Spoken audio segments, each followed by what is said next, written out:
আচ্ছা কনসে আল্লাহ বড় না মানুষ বড়?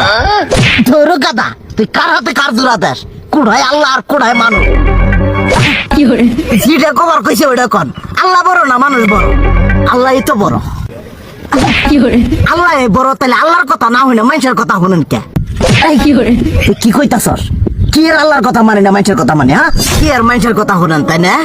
আমনে যে ওই দিনকে ডায়াবেটিসের রোগ নিয়ে যে হাসপাতালে গেলেন, ডাক্তার আপনার কত কিছু খাবার না করলো, সব কিছু না খাই এখন চলতেছেন, তাহলে আল্লাহ যে আপনারে কইছে যে হারাম খাবার না, সুদ খাবার না, কই আপনি তো কাম কাজ বাদ দিয়ে এলাকার মধ্যে টাকা পয়সা না গায়ে খালি ওইলে দিয়েই খান, নিজেরা টিয়াও হালাল ভাবে কামাই করেন না, ওই সুদ তো না কয়টা টিয়া করে লাভ আহে ওইলে দিয়ে দিয়ে চলে না, পেটা বড় বানাইছেন।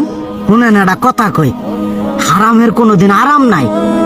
হালাল পথে রুজি রোজগার করেন, প্রয়োজনে এড়া বেলা কম খায়েন, তাও শরীর পিণ্ডও ভালো থাকবো, কোনো রোগ বেদও হবো না, আরামও পাবেন, আল্লাহও খুশি থাকবো। তুই আমার এইভাবে বুঝাবি আগে কইলি না কে?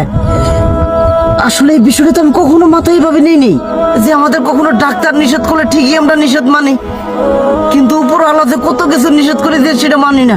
আর এই যে হারাম পথে টিয়া পয়সা কামাই করতেছেন, শরীরের মধ্যে দুনিয়া রোগ বেত হয়েছে, দেখা যাইতেছে যা টিয়া হারাম পথে কামাই করতেছেন তার তো বেশি টিয়া মনে করেন জ্বলেই যাইতেছে গা বেশি।